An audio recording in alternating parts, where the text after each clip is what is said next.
G'day guys, Marcus Searching for Adventure.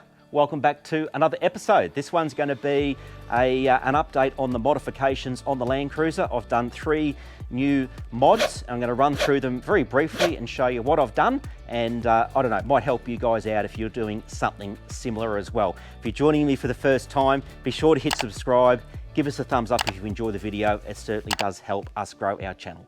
Let's get into it. So number 1, Diff Breathers. So the brand I went for was Perth Diesel Performance. So I just bought those Diff Breathers online, had them shipped over from Perth, and then with the Diff Breathers, I just had them installed by one of my local experts here, not at TJM, but another guy that I know that does mods on 4-wheel drives. So had the Diff Breathers installed.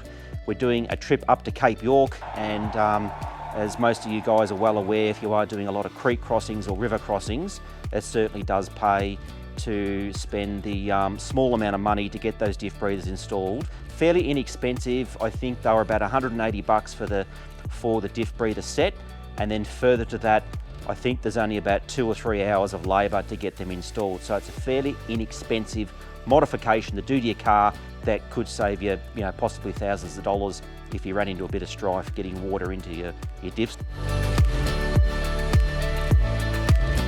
Okay, modification number 2 is the rear bar that I've put on the back of the car here. You can see that behind me, and I've got the 2 spare wheels on the rear bar. So initially I was looking at Kmart, the brand Kmart, very popular Australian made product, but there was a bit of a delay on those and they are quite expensive.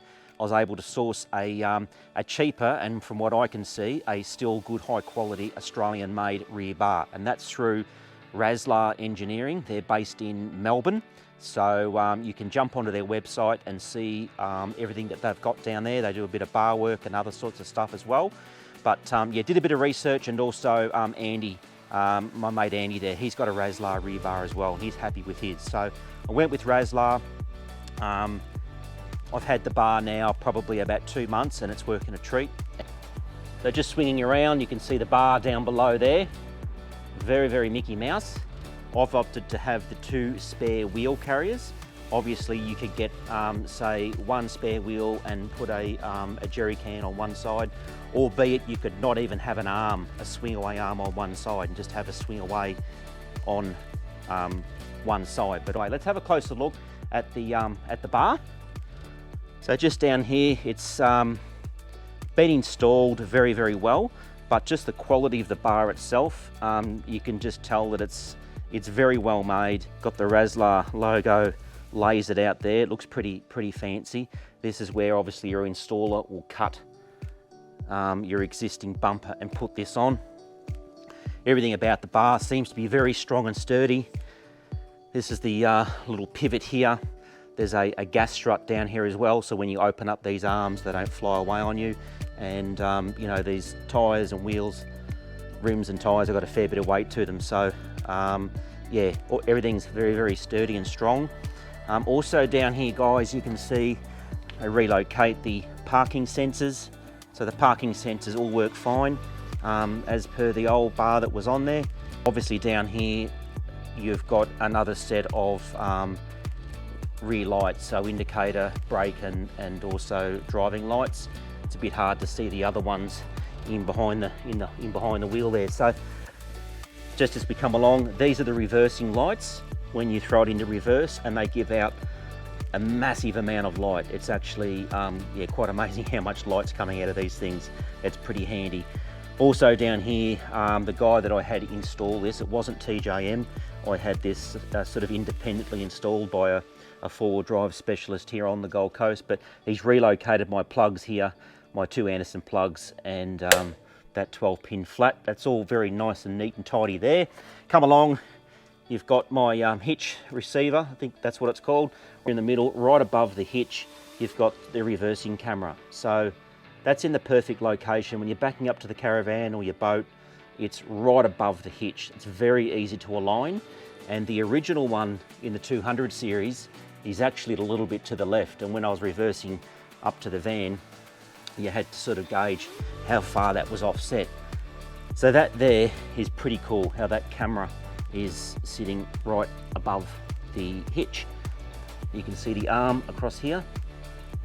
There's the gas strut again, and the pivot part of the bar. And then the other side is pretty much the same. So to open it up, basically just open that, and then we just swing that away, and that's one done.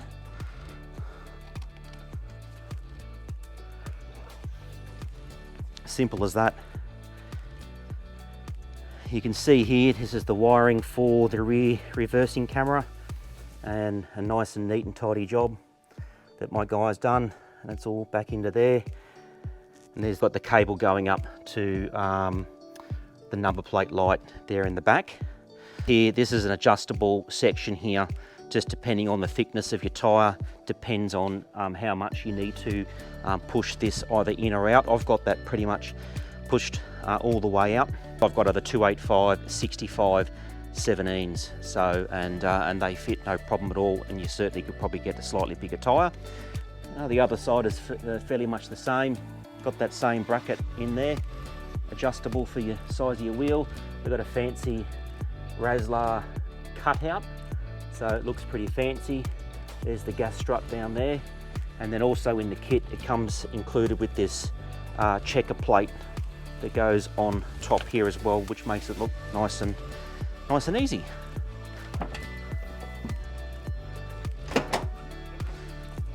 And there we have it.